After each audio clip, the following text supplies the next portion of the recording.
அவ்வளோதான் போச்சு போச்சு. அண்ணாமலை அவர்கள் வந்து இங்கிலாந்துக்கு படிக்க போயிருவாரு. இனி வந்து தமிழகத்தோட பாஜக தலைவர் பொறுப்புல வேற ஒருத்தவங்க தான் வந்து இருப்பாங்க. இப்படிதாங்க இப்போ சோசியல் மீடியால நிறைய நியூஸ் வந்துட்டு இருக்கு. இன்னைக்கு நம்ம வீடியோல இந்த விஷயத்தை பத்தி தான் வந்து பார்க்க போறோம். நம்ம எல்லாத்துக்குமே வந்து தெரியும், தமிழக அரசியலை பொறுத்த வரைக்கும் அப்பப்ப அண்ணாமலை அவர்களை பொறுத்த வரைக்கும் இந்த மாதிரி தாங்க வந்து நியூஸ் வரும்.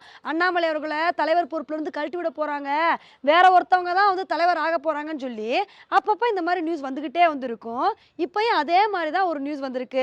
என்ன வந்து சொல்லியிருக்காங்கன்னா, பாஜக தலைவர் அண்ணாமலை அவர்கள் வந்து இங்கிலாந்துல உள்ள ஆக்ஸ்போர்ட் யூனிவர்சிட்டியில வந்து இன்டர்நேஷனல் பொலிட்டிக்ஸ் அப்படின்ற கோர்ஸை வந்து படிக்க போறாருப்பா. இந்த கோர்ஸை வந்து படிச்சு முடிக்கிறதுக்கு மினிமம் 3 மாசம் வந்து ஆகும். அதனால 3 மாசம் வந்து அவர் அங்க படிக்க போயிட்டாரு அப்படின்னா இங்க வந்து தலைவர் பொறுப்புல வேற யாராவது இருக்கணும் இல்லையா? அதனால அவர் போனவனே அவரை வந்து தலைவர் பொறுப்புல இருந்து தூக்கிட்டு வேற ஒருத்தவங்களை வந்து பாஜகவோட தலைவராக்க போறாங்க. இனி அவ்வளவுதான், அண்ணாமலையோட தமிழக அரசியல் வாழ்க்கை முடிஞ்சிருச்சுன்னு சொல்லிட்டு இந்த மாதிரி கருத்துக்களை பதிவு பண்ண ஆரம்பிச்சிட்டாங்க. இதுக்கு தகுந்தாப்புல நேத்து என்ன நடந்துச்சுன்னா, தமிழிசை சவுந்தரராஜன் அவர்கள் வந்து அமித்ஷா அவர்களை வந்து மீட் பண்ணியிருந்தாருங்க. இதை வச்சு நிறைய பேர் இன்னும் வந்து கதை எழுத ஆரம்பிச்சிட்டாங்க. அவ்வளோதான் போச்சு, அண்ணாமலை அவர்கள் போயிட்டாரு அப்படின்னா தமிழிசை சவுந்தரராஜன் தான் அடுத்து வந்து பாஜகவோட மாநில தலைவர் பொறுப்புல வந்து இருக்க போறாங்க. இவங்க 2 பேருக்கு ஆல்ரெடி என்ன மாதிரி ஒரு பஞ்சாயத்து வந்து போயிட்டு இருந்துச்சுன்னு சொல்லிட்டு நமக்கு தெரியும். அதனால இவர் இங்கிலாந்துக்கு போற மாதிரி போனா தமிழிசை சவுந்தரராஜன் வந்து பாஜகவோட மாநில தலைவர் பொறுப்புல வந்து வந்துருவாங்க. இதுதான் நடக்க போகுது அப்படின்னு சொல்லிட்டு இஷ்டத்துக்கு நிறைய நியூஸ் வந்து வர ஆரம்பிச்சிருச்சுங்க. உண்மையிலே இந்த மாதிரி அண்ணாமலை அவர்களை தலைவர் பொறுப்புல இருந்து மாத்துறதுக்கான வாய்ப்புகள் இருக்கான்னு கேட்டிங்கன்னா கண்டிப்பா இந்த வாய்ப்பு கம்மி அப்படின்னு தாங்க வந்து சொல்லணும். ஏன்னா அண்ணாமலை அவர்களை பொறுத்த வரைக்கும் வருஷ கணக்கில் போய் வந்து இங்கிலாந்துல படிக்க வந்து போகல. இவர் வந்து ஒரு 3 மாசம் கோர்ஸ் படிக்க தான் வந்து போறாரு. அதுவும் இந்த இன்டர்நேஷனல் பொலிட்டிக்ஸ் கோர்ஸை வந்து படிக்கிறதுக்காண்டி இந்தியால இருந்து மொத்தமே 12 பேரை தான் வந்து செலக்ட் பண்ணியிருக்காங்க.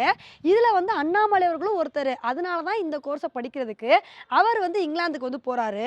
அப்படி இருக்கிற சமயத்துல 3 மாசத்துக்காண்டி அவரை கழட்டி விட்டுட்டு இன்னொருத்தவங்களை தலைவர் பொறுப்பு கொடுப்பாங்க அப்படின்றதெல்லாம் வந்து சுத்தமான பொய்ங்க.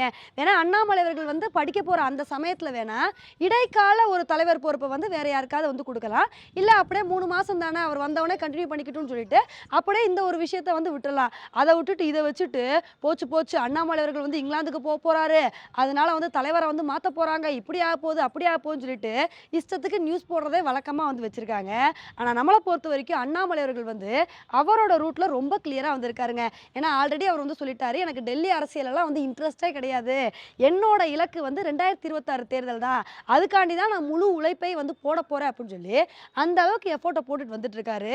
இப்படி இருக்கும்போது அண்ணாமலை அவர்களை தலைவர் பொறுப்புல இருந்து மாத்தணும்னு சொல்லிட்டு பாஜக நினைக்கிறாங்கன்னு வச்சுக்கோங்களேன், அது வந்து ஒரு தவறான முடிவா வந்து போயிடும். ஏன்னா எப்படி இருந்த கட்சியை தமிழகத்துல எந்த அளவுக்கு கொண்டு வந்திருக்காருன்னு சொல்லிட்டு நமக்கு தான் வந்து தெரியும். ஏன்னா இதுக்கு முன்னாடி தேர்தலில் பாஜக தமிழகத்துல வெறும் 3% வாக்குகள் தான் வந்து வாங்கியிருந்தாங்க. ஆனா இந்த தேர்தலில் வந்து 11% வாக்குகள் வந்திருக்கு அப்படின்னா இதுக்கு முக்கிய காரணம் அண்ணாமலை அவர்களோட எஃபோர்ட் தான். பல இடத்துல வந்து அதிமுகவை பின்னுக்கு தள்ளி பாஜக ஒரு மிகப்பெரிய சாதனை வந்து படைச்சிருக்காங்க. ஸோ இந்த அளவுக்கு ஒரு கட்சியை கொண்டு வந்தவரை போய் கண்டிப்பா அவரை மாத்திட்டு வேற ஒருத்தவங்களுக்கு தலைவர் பொறுப்பை கொடுக்க மாட்டாங்க அப்படின்றது தான் நம்மளோட கருத்தா வந்து இருக்கு. ஓகே ஃப்ரெண்ட்ஸ், இந்த ஒரு விஷயத்தை பத்தி நீங்க என்ன நினைக்கிறீங்க அப்படின்றத என்னோட கமெண்ட் செக்ஷன்ல வந்து போடுங்க. இதே மாதிரி இன்னொரு உங்களை வந்து மீட் பண்றேன். Bye friends.